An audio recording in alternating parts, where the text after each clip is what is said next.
Hope you will be fine and staying safe and happy. I am your science teacher ma'am अमारा। आज हमने class 5 का chapter first start किया था, 5 kingdom classification. उसमें हमने फर्स्ट चैप्टर पढ़ा था। फर्स्ट चैप्टर में फर्स्ट टॉपिक पढ़ा था किंगडम मोनेरा। वो आपने उसमें पढ़ा था कि वो यूकैरियोटिक होते हैं, यूनिसेलुलर होते हैं और उसकी एग्जांपल थी एनाबीना एंड बैक्टीरिया। आज हमने सेकेंड लेक्चर स्टार्ट करना है किंगडम प्रोटिस्टा। किंगडम प्रोटिस्टा ये जो किंगडम है ये भी किंगडम मोनेरा की तरह बिल्कुल छोटे छोटे ऑर्गेनिजम्स होते हैं। अगर तो इनकी जब ये साइंटिस्ट थे वो ग्रुपिंग कर रहे थे प्लांट्स और एनिमल्स की, तो उन्होंने हर एक ग्रुप बनाए थे।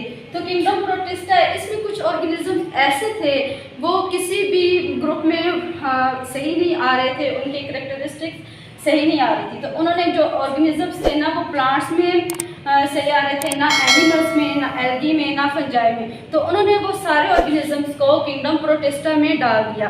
अब किंगडम प्रोटिस्टा भी किंगडम मोनेरा की तरह छोटे छोटे होते हैं, और अगर तो इनकी साइज़ की बात की जाए तो ये कुछ तो यूनिसेलुलर होते हैं। यूनिसेलुलर मीन के ये इनमें एक सेल पे ये मुश्तमिल होते हैं और ये बहुत स्मॉल होते हैं, जो हमें नज़र नहीं आते माइक्रोस्कोप के बगैर, जैसा कि एमीबा। और कुछ मल्टी सेलुलर होते हैं, मीन इसमें ज़्यादा सेल्स होते हैं, और ये बड़े होते हैं, जाहिर सी बात है फिर आपको ये नज़र भी आ जाते हैं, जैसे कि एल्गी। अब इनकी प्रोटिस्टा की दूसरी निशानी क्या होती है कि ये फाउंड इन वाटर, ये पानी में पाए जाते हैं, कुछ सी वाटर में होते हैं और कुछ फ्रेश वाटर में होते हैं, ठीक है। और इनके हैबिटेट की बात की जाए तो इनका हैबिटेट क्या है, वाटर हैबिटेट है। और प्रोटिस्टा जैसे कि आपने मोनेरा में पढ़ा था कि वो प्रोकैरियोटिक कुछ होते हैं और कुछ यूकैरियोटिक होते हैं, लेकिन प्रोटिस्टा हैं वो यूकैरियोटिक होते हैं। यूकैरियोटिक के बारे में मैंने आपको पहले भी बताया था कि इसके जो जेनेटिक मटेरियल होता है वो न्यूक्लियस के अंदर बाउंड होता है, और प्रोकैरियोटिक होता है वो विदाउट न्यूक्लियस होते हैं। अब अगर इनकी हम लोग बात करें, इनके फूड की बात करें कि प्रोटिस्टा क्या फूड खुद प्रिपेयर करते हैं या ये किसी और पे डिपेंडेंट होते हैं, तो प्रोटिस्टा क्या है, कुछ तो ऑटोट्रॉफ है और कुछ हेटेरोट्रॉफ है। जो ऑटोट्रॉफ है ये अपना फूड खुद प्रिपेयर कर लेते हैं, जैसे कि प्लांट्स अपना फूड खुद प्रिपेयर करते हैं।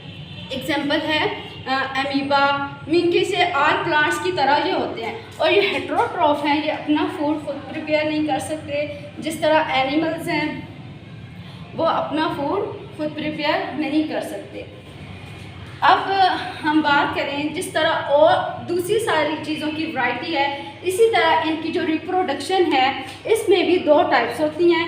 एक फर्स्ट है सेक्सुअल रिप्रोडक्शन, दूसरी है एसेक्सुअल रिप्रोडक्शन। अब सेक्सुअल रिप्रोडक्शन क्या होती है, इसमें जो मेल और फीमेल गैमीट हैं वो मिलते हैं, कंबाइन करते हैं और एक फर्टिलाइज एम्ब्रियो बनता है और उससे न्यू ऑर्गेनिज्म डेवलप होता है। अब एसेक्सुअल जो है इसमें दो टाइप्स होती हैं रिप्रोडक्शन की, एक होती है बडिंग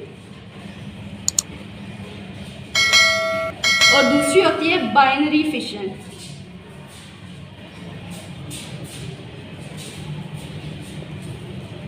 अब बडिंग क्या होता है, बडिंग से जो न्यू ऑर्गेनिज्म बनता है, न्यू सेल बनता है, वो और से न्यू बनता है। अब बाइनरी फिशन में क्या होता है कि एक जैसे कि अमीबा की हम एग्जांपल लें, ये अमीबा है, ठीक है, तो इसके एक से दो डॉटर सेल ये डिवाइड होकर स्प्लिट होते हैं तो इसके दो डॉटर सेल बनते हैं, ये होती है बाइनरी फिशन।